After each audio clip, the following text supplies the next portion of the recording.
What is up, Internet? Welcome to the 734. Hope you're having a great day. Thanks so much for spending some time with us on Facebook and Twitter and YouTube. I'm Jason DeRusha. It is a really hot day out there. We're going to get you started with a look at today's 730 forecast. And oh man, already at this hour, it's toasty. But boy, it's going to heat up today. By noon, it should be almost 90 degrees, and that heat and instability could fire up some scattered storms. The window is really 4 p.m. to 9 p.m., so we could see scattered storms. Meteorologist Riley O'Connor tells us kind of the storms are setting up to be in the south of the Twin Cities metro area. But let's be honest, it's so close. The entire area is at a little bit of a risk for severe storms. So make sure you keep it to our social media sites and to our WCCO app. Let's talk about this. Yesterday in the Twin Cities was the first day that businesses got to take a little step forward in the midst of the coronavirus situation. A couple of businesses were able to reopen. Did you get a haircut? Yeah, we were there. Oh, look at this kid. That is looking tight. It's been more than 2 months since most of us were able to see our local barbershop or our salons. Barbershops allowed to reopen yesterday. We know they had to make some changes. They were only they were only supposed to be at 25% capacity. I'm not sure quite if this is exactly that. You do have the people who work there are supposed to wear masks. Some are skipping. This can't be yesterday video, is it? Is this yesterday video? This is just file video. I'm like, my gosh, we didn't have video yesterday. We've been covering a lot of news for sure. But people have to wear masks, 25% capacity. You get the idea. So we wanted to know if you got a haircut, did you go to a restaurant patio? If you're wondering if I got a haircut, I think the answer is evident. No, not yet. And some people might be waiting. Here's some outdoor patios. I'm sorry, that is absolutely wrong. We have moved forward to our coverage of our big story here in the Twin Cities. It was a quiet night. These are people spending time outside, but it's protesters at 38th in Chicago.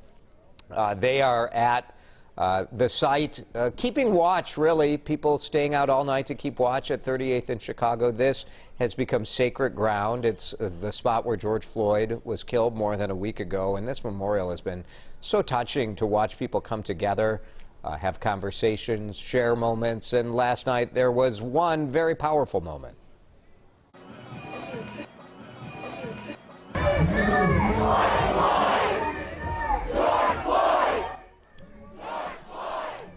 Some folks out there this morning telling Christian Cordero that it's going to be a little different out there this afternoon. They're hoping to have it be more like a block party vibe.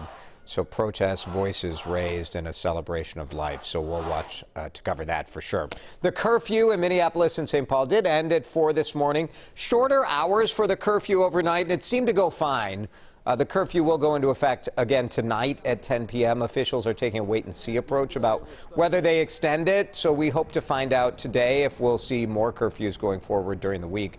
The Department of Public Safety says 66 protesters were arrested. It was all peaceful. It was all orderly.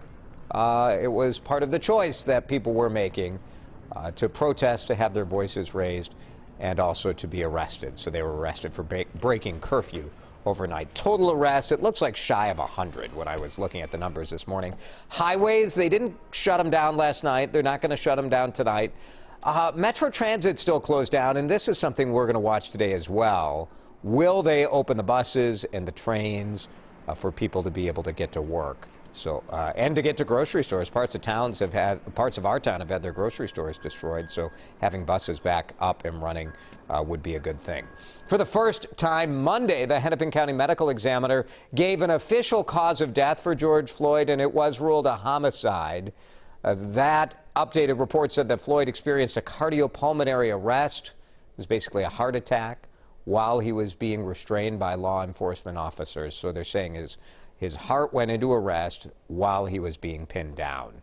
The report also says that Floyd did have heart disease and had fentanyl and meth in his system. Floyd's family hired doctors to do an autopsy of their own, and their focus was less on the heart stopping, and more on the strangulation. The doctors say the pressure from former Minneapolis police officer Derek Chauvin's knee suffocated Floyd, and he died there on the ground. There is a memorial service for George Floyd planned for Thursday here in Minneapolis, and then he will be taken to Houston. That's where he will be buried in his hometown early next week. Much of his family there as well. Around the country overnight, we saw quite a bit of protest, but we also saw violence, and some of it directed towards police. In Las Vegas, the CBS affiliate reporting an officer was shot in the head, and that officer is on life support this morning. Police do say they have a suspect in custody, but there was a second reported shooting in that area as well. To St. Louis, where 4 police officers were shot overnight. Police chief says their injuries are not life-threatening, but obviously alarming that 4 officers were shot in St. Louis. And then to Buffalo, New York, this video just very scary. 2 officers were hurt when an SUV, look at this, driving right into this line of officers, troopers.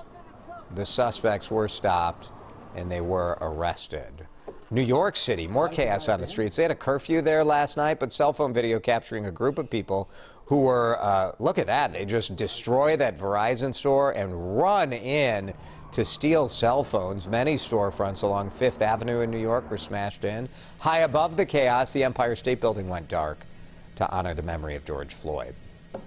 Let's talk about coronavirus, because that situation's still going on, and Minnesota health officials saying it will take a few weeks before anybody knows if mass protests will result in a spike in COVID cases. Health officials said, look, they get it. There is a need for people to be together, and they said they understand that. But they did caution that some of the stuff that happens at a protest, loud talking, singing, gathering in groups, has been shown to increase the risk of spreading COVID-19. They said because this is happening outside, that does mitigate the risk to a degree.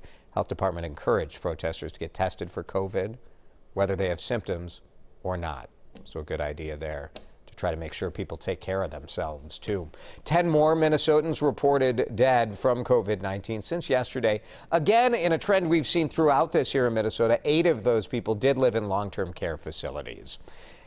Back to the aftermath of some of the violent activity we saw, some of the fires.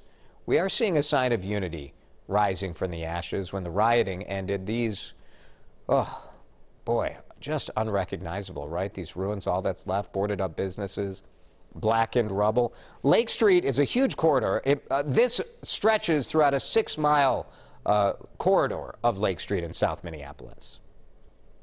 It's very unfortunate that the soul of the state of Minnesota, the small moms and pop shops that provide employment for a lot of Minnesotans, suffered.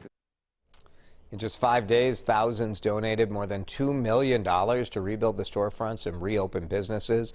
Go to WCCO.com/help. We've got information on how you can help Lake Street. And I hope people also turn their attention to North Minneapolis. There are businesses along Broadway and throughout North that have also had fire damage and all sorts of problems there. The fund for North Minneapolis has only really raised a couple $100,000 compared to $2 million for Lake Street. This isn't a contest, of course, but we hope that people can give where they can and can help all of our neighborhoods in Minneapolis. We know the government's going to have to do a lot to help here, too, and insurance. Let's get back to today's talker. For sure, a significant step forward in reopening Minnesota, hopefully safely. Hopefully everything went well yesterday for salons that opened or restaurants. Eric is here with what you guys are saying. And I myself got a rinse and set. You did? Nice. Of course, no. Completely bald. Eric is very bald. Well, you still have to trim the sides. Oh, I do, yeah. Otherwise I get the bozo look. Nobody wants that. Irene says going to get a haircut soon, so she's on the list. It's hard to get an appointment.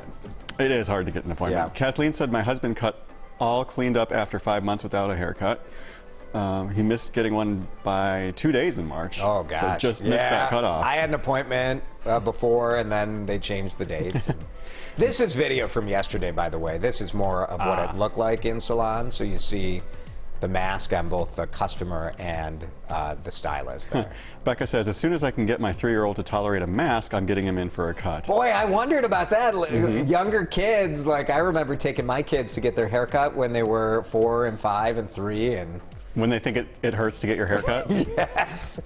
Yeah, a mask would be a challenge. And then John says, I'll let those who need it the most go first. I'm retired and have the time. That's smart. That's really nice. Yeah, appreciate that. I've been, yesterday my 12-year-old was like, I need a haircut. His hair is like here. He doesn't have his dad's unfortunate 5 head here. It must be nice to be retired and still have hair, right? That is good. That's the I think that's the goal. Yes. All right, we'll keep you updated all day as we do on WCCO.com, CBSN Minnesota. We got you covered on Facebook, Twitter, YouTube as well. Thanks for watching the 734. We'll see you back here tomorrow.